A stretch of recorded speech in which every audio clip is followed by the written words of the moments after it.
Hello everyone, आज हम vector space discuss करने वाले हैं। तो हम सबसे पहले डिस्कस करते हैं वेक्टर स्पेस होता क्या है। वेक्टर स्पेस एक्चुअली एक सेट ऑफ एलिमेंट्स हैं जिनके अंदर सब स्पेस होता है। ये है वेक्टर स्पेस और ये है सब स्पेस। इस चैप्टर में अलग अलग तरीके की प्रॉब्लम्स होती है, but one of the major जो प्रॉब्लम्स होती हैं वो दो तरीके की होती हैं। पहली प्रॉब्लम ये होती है कि हमें प्रूफ करना रहता है कि गिवन कंडीशन वेक्टर स्पेस है या नहीं है, और जो सेकंड प्रॉब्लम होती है जो कि वेक्टर स्पेस पे बेस्ड रहती है, उसमें हमें वेक्टर स्पेस है ये पहले से बताया हुआ रहता है। हमें एक्चुअली में ये प्रूफ करना रहता है कि वेक्टर स्पेस के जो एलिमेंट्स है, वेक्टर स्पेस के जो एलिमेंट्स हैं उन पे अगर हम कुछ ऑपरेशन अप्लाई करें, वो ऑपरेशन क्वेश्चंस में स्पेसिफाइड रहते हैं। तो अगर हम वो ऑपरेशन एलिमेंट्स पे अप्लाई करें तो जो हमें प्रोडक्ट मिलेगा या जो भी हमें सोल्यूशन मिलेगा, वो सोल्यूशन इस वेक्टर स्पेस का पार्ट है या नहीं, वो सेकंड प्रॉब्लम थी। ये जो प्रॉब्लम है जहाँ पे हमें वेक्टर स्पेस के एलिमेंट्स के साथ ऑपरेशंस लगाना पड़ता था, ये हमने पहले से कवर कर रखा है। इसके पहले एक वीडियो था, हमने उसमें ये वाली प्रॉब्लम कवर कर रखी है।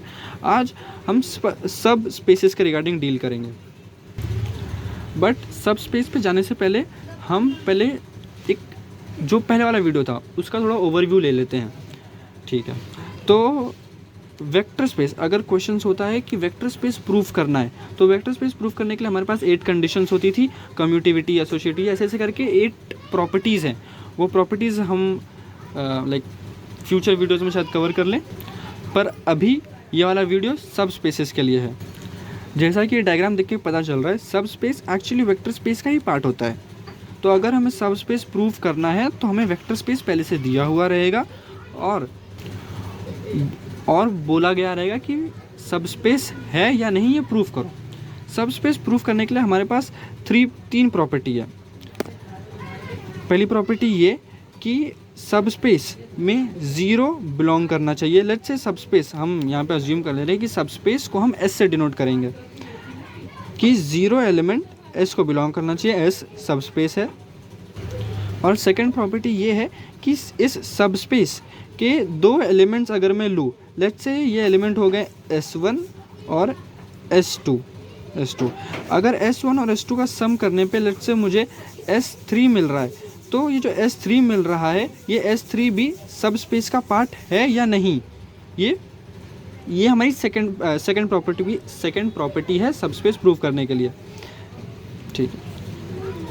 और थर्ड प्रॉपर्टी ये है कि अगर S1 सब स्पेस S का एलिमेंट है, तो S के साथ एक स्केलर मल्टीप्लिकेशन करने पे जो एलिमेंट हमें आएगा वो भी इस सब स्पेस का पार्ट है या नहीं।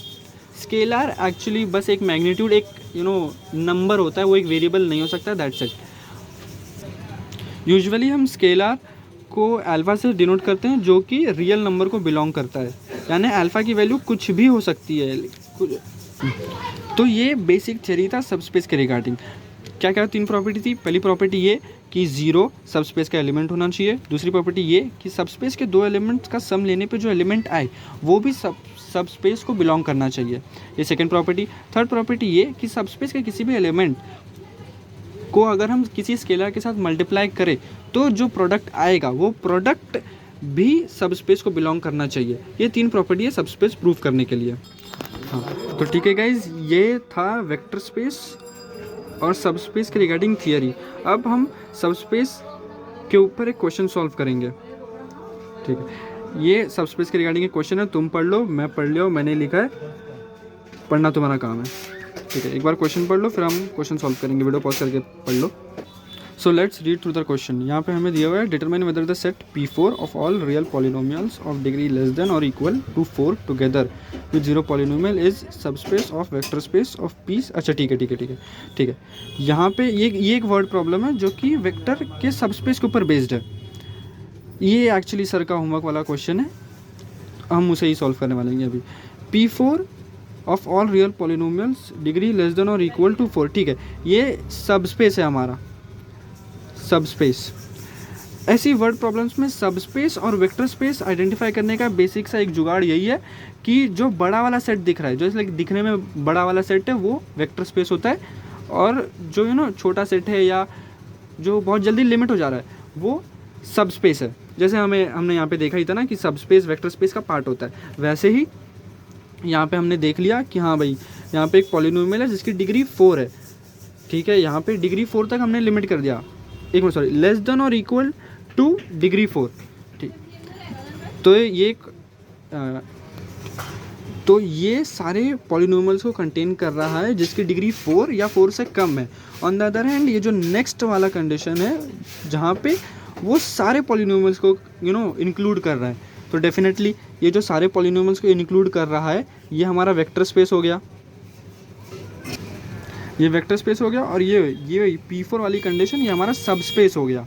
तो अब हम ये क्वेश्चन सॉल्व करने वाला है, हमारा क्वेश्चन रीड होगा। ये बेसिक ट्रिक थी भाई, ऐसे क्वेश्चंस को कैसे रीड किया जाता है, कैसे आइडेंटिफाई किया जाता है कि कौन सा सब स्पेस है कौन सा वेक्टर स्पेस है, ऐसे आइडेंटिफाई किया जाता है।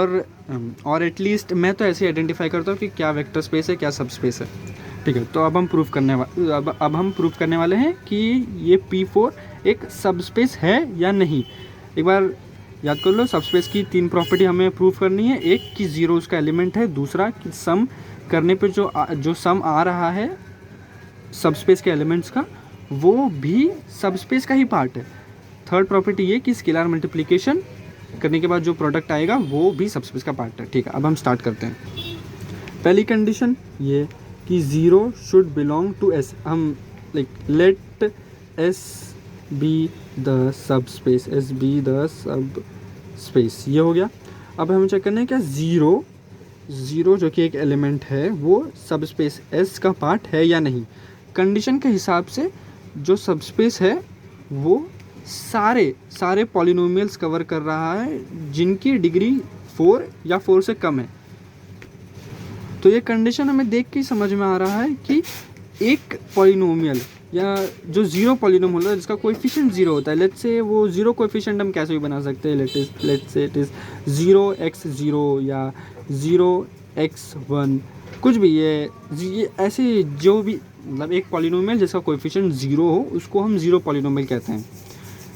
डिपेंडिंग अपॉन दिस, ये कंडीशन जो कि ये एक पॉलिनोमियल जो कि इस कंडीशन को बिलोंग करता है, एट द सेम टाइम इसका वैल्यू 0 है, ठीक है। तो एक बार वापस से सुन लो, ये 0 है, इसकी वैल्यू 0 है और ये इस कंडीशन को बिलोंग भी करता है, therefore 0 is an element of S। पहली कंडीशन प्रूव हो गई। अब हम आते हैं सेकंड कंडीशन पे।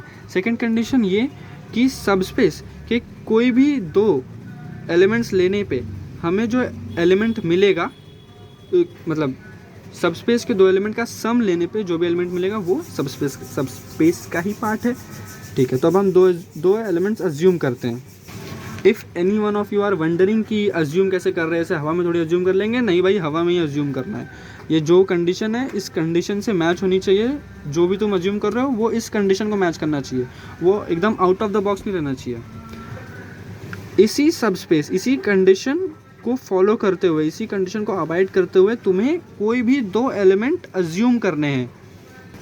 अपने मन से कोई भी 2 एलिमेंट्स ले लो। मैं यहाँ पे कोई एक्चुअल कोएफिशिएंट वाला पॉलिनोमियल्स ना लेके वेरिएबल्स के साथ ही काम करने वाला हूँ। तो यहाँ पे हमने 2 पॉलिनोमियल्स अज्यूम कर लेते हैं। अब हमने 2 पॉलिनोमियल हमने अज्यूम कर लिया है। You need to be clear कि जो तुम अज्यूम कर रहे हैं वो इसी कंडीशन को अवॉइड करना चाहिए। ऐसे ही कुछ भी अज्यूम नहीं कर लेना है जो कि कंडीशन से मैच नहीं कर रहा है। यहाँ पे एक बार देख लो, कंडीशन ये कहती है कि एक पॉलिनोमियल ऐसा होना चाहिए जिसकी डिग्री वो, यानी मतलब पॉलिनोमियल की डिग्री मतलब उस पॉलिनोमियल में जितने भी वेरिएबल्स हैं, मतलब x वेरिएबल है, उसकी हाईएस्ट पावर कितनी है वो उस पॉलिनोमियल की डिग्री कहलाती है। तो कंडीशन के हिसाब से वो डिग्री 4 या 4 से कम होनी चाहिए। हमने जो पॉलिनोमियल लिया है, हाँ भाई, उसकी डिग्री भाई इधर 4 है, यहाँ पे भी 4 है, यानी 4 इस पॉलिनोमियल की हाईएस्ट पावर है, 4 से बड़ा नहीं चलेगा। अगर मैं यहाँ पे ऐसे कुछ ले लेता a5x⁵, यहाँ पे x⁵ आ गया जो कि गलत है, ये आ ही नहीं सकता। ये f(x) फिर इस सब स्पेस का पार्ट ही नहीं होगा, तो ये लेना ही गलत है, ठीक है। तो जस्ट मेक श्योर कि जो तुम अज्यूम कर रहे हो वो इसी कंडीशन का पार्ट हो, ठीक है। अब हम इस सबस्पेस के एलिमेंट्स को ऐड करेंगे और देखेंगे जो सम आ रहा है वो इसका पार्ट है या नहीं, ठीक है। तो अब हमें दो पॉलिनोमियल्स को ऐड कर रहे हैं। ये एडिशन भाई बेसिक है, एकदम बेसिक लॉज ऑफ अलजेब्रा को फॉलो करते हुए एडिशन होगा, इसमें कुछ नया नहीं है। वो जो भी नया था इन सवालों में वो कंडीशन ही नहीं थी कि 3 कंडीशन लगानी है, बस उतना ही नया पार्ट था। बाकी जो भी इसमें होगा वो बेसिक मैथमेटिक्स है, दैट्स इट। और ऑब्जर्वेशन है कि जो भी हम अज्यूम करेंगे वो इसका ही पार्ट होना चाहिए, दैट्स इट। तो अब हमने जो भी कोएफिशिएंट्स थे वो उनके वेरिएबल के हिसाब से या उनके साथ जो भी कोएफिशिएंट्स मैच कर रहे थे उनको साथ में लिख लिया। लाइक x1 के जो भी कोएफिशिएंट्स थे उनको एक साथ लिख लिया, x0 के जो कोएफिशिएंट्स थे x⁻0 के जो कोएफिशिएंट्स थे उनको एक साथ लिख लिया। अब हम इनको ऑब्जर्व करेंगे। हमने ऐड कर लिया, अब जो सम आया है उसको ऑब्जर्व करना है। लेट्स सी, यहाँ पे a0 प्लस b0 ये एक स्केलर है, इसका जो डिग्री है वो है x⁻0, ठीक है। कंडीशन के हिसाब से जो भी डिग्री होनी चाहिए वो 4 या 4 से कम होनी चाहिए, ठीक है भाई। 0 है, 4 से कम है। नेक्स्ट पे आते हैं, इसकी डिग्री 1 है, ये भी भाई 4 से कम है। 2 ये भी कम है, 3 ये भी कम है, 4 ये भी कम है। बस यहीं पे पॉलिनोमियल ख़त्म हो जाता है। x⁻5 हमारे पास नहीं आया। लेट्स से हम बस ठीक है, हम ज़्यादा इसको कॉम्प्लेक्स नहीं करते हैं। जो आने वाले सवाल होंगे उसमें हम एक्सेप्शंस भी देखेंगे कि कैसे एक्सेप्शंस आते हैं। पर ये सवाल ठीक है, ये सवाल इतने में ही सॉल्व हो गया। हमने देख लिया कि x⁻4 तक आया है भाई, जो कि कंडीशन को सेटिस्फाई करता है। Therefore addition over closure satisfied, ये यहाँ पे लिख देना है, एडिशन ओवर क्लोजर हाँ तो ठीक है, एडिशन ओवर क्लोजर सेटिस्फाई हो गया। तो हमने 2 प्रॉपर्टी एकदम अच्छे से प्रूव कर दी और वो दोनों की दोनों सेटिस्फाई भी करती है। अब हम थर्ड प्रॉपर्टी पे आते हैं, जहाँ पे हमें एक स्केलर को सबस्पेस के किसी एलिमेंट से मल्टीप्लाई करना है, ठीक है। सबस्पेस जो हमारा स्केलर होगा वो रियल नंबर से बिलोंग करेगा, यानी वो कुछ भी हो सकता है। तो अब हम मल्टीप्लाई कर देते हैं। यहाँ पे हम सबस्पेस का वही एलिमेंट लेंगे जो हमने यहाँ पे अज्यूम किया था। हमने f(x) यहाँ पे अज्यूम किया था, हम f(x) से ही अल्फ़ा को मल्टीप्लाई कर देते हैं, चेक करने के लिए कि वो भाई प्रूफ होता है कि नहीं होता है, ठीक है। तो अब हमने एक स्केलर को इस पॉलिनोमियल के साथ मल्टीप्लाई कर दिया है। अब हमें ऑब्जर्व करना है कि जो हमारा प्रोडक्ट आया है वो बिलोंग करता है कि नहीं। तो चलो भाई ऑब्जर्व कर लेते हैं। अल्फ़ा इंटू अल्फ़ा एक स्केलर है, इंटू a0 ये भी एक स्केलर है, इसके पास कोई डायरेक्शन नहीं है, सिर्फ मैग्नीट्यूड है। इसको मल्टीप्लाई कर देंगे। इसका वेरिएबल क्या है, फिर इसके साथ कौन सा वेरिएबल जुड़ा है, x⁻0 जुड़ा है। हाँ भाई चलेगा, x⁻0 चलेगा, 4 से कम होना चाहिए, ठीक है।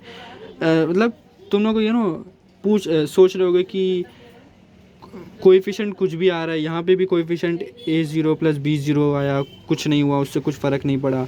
यहाँ पे अल्फ़ा इंटू a0 आ रहा है, ऐसा ही चलता रहा तो फिर ये हमेशा ही प्रूफ होते जाएगा। बट नहीं, यहाँ पे हमें जो भी कंडीशन दी हुई थी वो डिग्री के रिलेटेड दी हुई थी। डिग्री हमेशा वेरिएबल से जुड़ी होती है, कोएफिशिएंट से कुछ लेना देना नहीं होता है डिग्री का। इसीलिए यहाँ पे कोएफिशिएंट कुछ भी आ जाए वेरिएबल का, हमें उससे मतलब नहीं। यहाँ पे a0 प्लस b0 आया, कुछ मतलब नहीं। यहाँ पे अल्फ़ा इंटू a0 आया, कुछ मतलब नहीं भाई, इसका वैल्यू कुछ भी आ जान दो, हमें उससे कोई मतलब नहीं। बस जो x की पावर है वो 4 या 4 से कम होनी चाहिए, ये कंडीशन है। तो ये पूरा का पूरा चैप्टर बस इसी पे बेस्ड है कि तुम उस कंडीशन को कितने अच्छे से ऑब्जर्व कर पा रहे हो, उसको कितना अच्छे से समझ पा रहे हो, बस इतना ही है, ठीक है। अब तुम लोग अच्छे से देख लेना, यहाँ पे कोई भी कौन सा भी टर्म x⁻4 के ऊपर नहीं जा रहा है, यानी कंडीशन को फॉलो कर रहा है।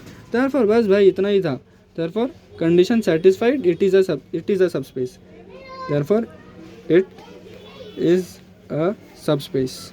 थोड़ा अच्छे से फाइनल हेंस प्रूफ ये सब लिख देने का हो जाएगा, ठीक भाई। बस इतना ही था। सबस्पेस के रिगार्डिंग जो भी प्रॉब्लम्स होती हैं वो ऐसे ही प्रूव हो जाती हैं। सबस्पेस के लिए बस यही 3 प्रॉपर्टी हमें याद रखनी है। जो भी कंडीशन दी होगी उसे बस अच्छे से समझना है। चाहिए तो क्वेश्चन 2-3 बार पढ़ लेने का, पर जो भी सबस्पेस की कंडीशन दी हुई है उसी के अंडर में रह के सारे अजम्पशंस करने का, उसी को ऑब्जर्व करने का। तो इस वीडियो के लिए इतना ही। इस वीडियो में हमने सब स्पेस के रिगार्डिंग जो भी थियरी थी वो थियरी हमने कवर कर लिया और एक एग्जाम्पल सॉल्व कर लिया। आने वाली वीडियो में हम शायद और एग्जाम्पल सॉल्व करें। Let's see.